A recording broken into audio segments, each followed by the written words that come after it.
Good evening, ladies and gentlemen, and welcome to Cyntara's Initiation Quest video walkthrough. My name is Dragonoth, and I will be guiding you today. Before we head over to the quest area, I did broadcast to see if anybody else is wanting to go on the quest, help other people out, but since this is the Initiation Quest for the second promotion, I'm going to show you where to go to get the first.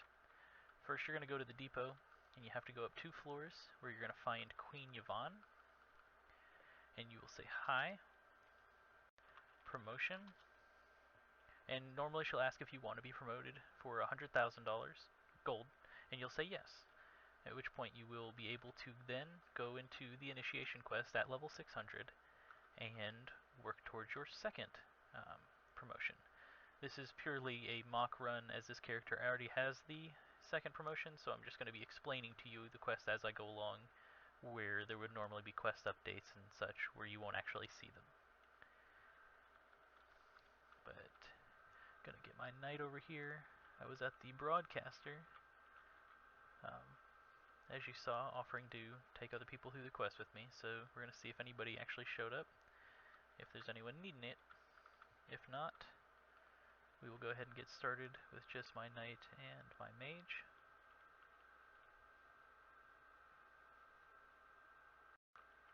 It does not appear that there was anybody unless they've already started heading towards the appropriate area. So we're going to go ahead and get started.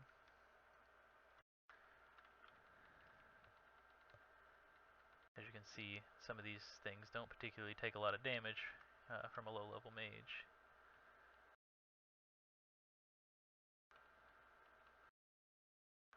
And wisps actually kind of hurt a little. Actually, a lot of these are hurting. Mana's kind of running low. Go ahead and move up this way. See if I can take care of some of this stuff on my knight. Wisps are actually kind of dangerous, so you want to be careful.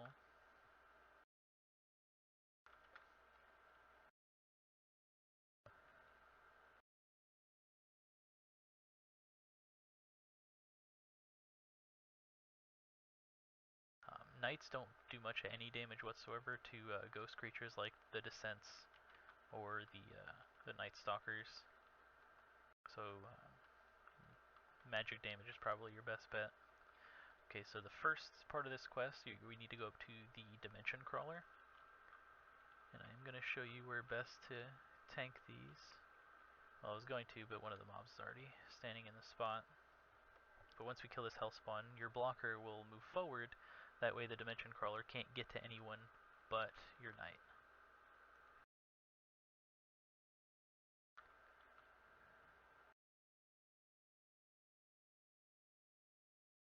Oh, well.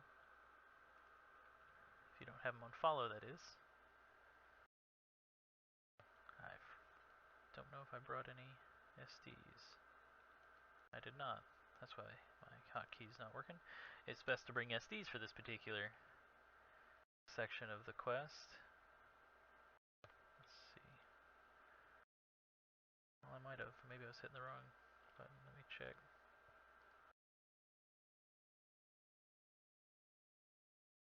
Oh, this is the wrong one. That would make a lot of sense.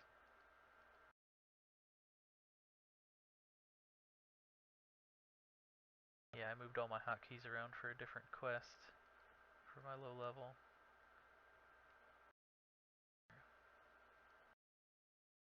Well, we did get the kill, and as you can see, there is a teleporter here. It does have a 2-minute timer, where if the timer runs out, you will have to kill him again. But if you go through the portal, you will get a quest log has been updated message where you're going to be allowed to go kill the second boss.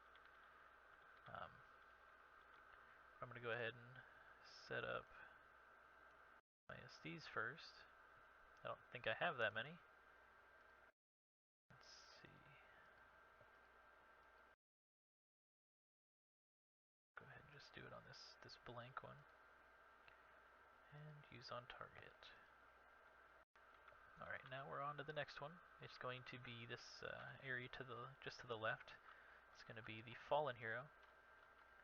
And he is usually accompanied by 2 elites. And as soon as I kill the first one, I'll move him into the appropriate position for where you should have him with your blocker. You do not want to face him at your casters in any fashion. Normally, if you have a low-level blocker, you're actually going to want to have him diagonal. But as I do have a high-level blocker, I can just stand in this spot here, and we can take care of him. As you see, whenever he goes to run away from the blocker, he is essentially trying to go after your mage, but since you're standing in a one-wide space here, it doesn't allow him to go around. He does do a lot of damage with that beam, so be careful to have none of your mages or any of your low levels standing behind your blocker wherever he has him. But if you do have a low level blocker, if you need to, you can go ahead and do this. Well, I was gonna throw up a magic wall, but that elite stood in front of it, but he's technically to the diagonal anyway, so he's kind of where we need him. But if the elite does move, I will swap. But let's go ahead and start trying to not have enough level. What is?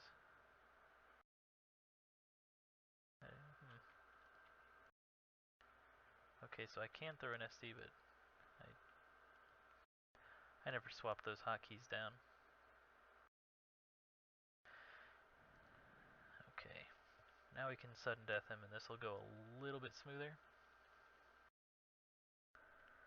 I was gonna bring my other mage, who has the ability to use triple overtime, but as like most people this level don't have that ability, I decided to go ahead and use a character closer to the adequate level for this quest with the appropriate runes that you would actually have.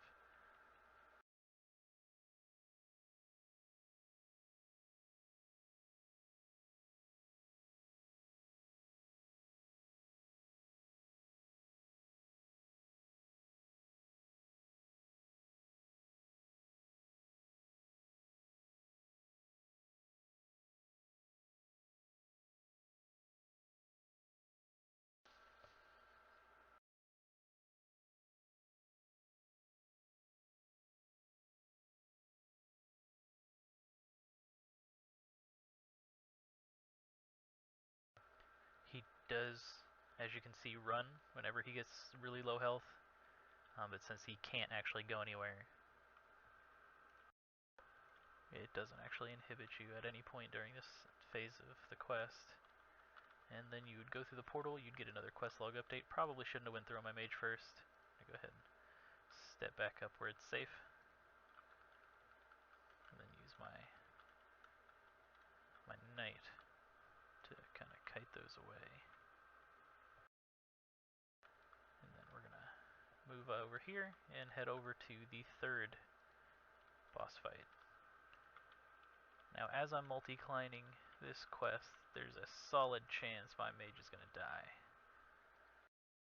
Because in this next area you do need to keep magic walls going to avoid getting hit by the death machines while trying to kill the overseer. Alright, we're able to... This gate is usually open. If you move fast enough, you can lock the werewolf in there, as you see that I did. And then we can work our way around.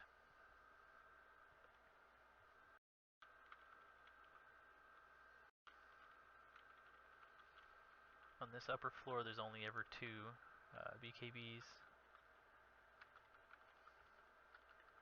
And the only other thing between us and the overseer is two white knights that we have to take care of.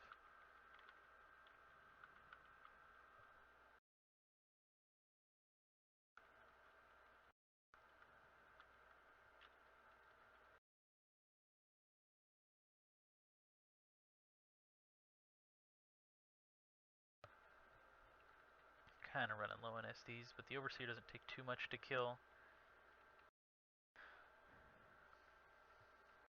If we can get him pinned in a good corner.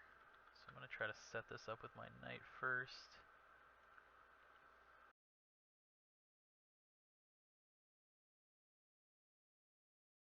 Okay.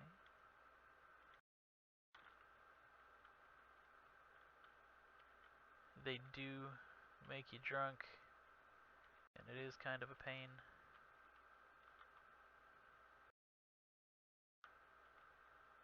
if I can get him pinned in a corner. Man, this is ridiculously annoying. I would suggest bringing a Dwarven Ring if you happen to have one. Okay, so he should be in a decent enough place.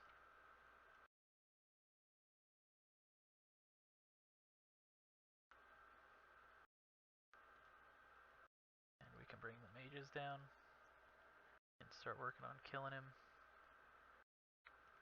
The main point is making it so the death machines can't hit your mages. Which, you put that one there. If you have a decent enough blocker, it doesn't really matter so much if he can hit your knight. It's just those death machines can actually chew through a mage really fast. You will find this out if you do any of the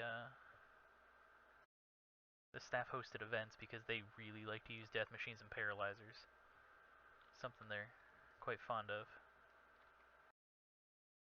But as you can see, it says you've proven your worth, absorb the power of the Oracle statue, which, once you leave here, will take you back to the beginning of the quest, and you will be going north, up this way, where you'll find a huge lake of lava. Before you have done the quest, you would not have been able to walk over here, but now that you have, you can walk along this and use the statue. You'll get a big thing popping up saying that you're an Elder Druid now, or a Royal Paladin, or an Elite Knight, whichever your vocation. But as I've already gotten it, it just told me it was cold and lifeless. But that is the initiation quest, guys. Good luck, and see you around.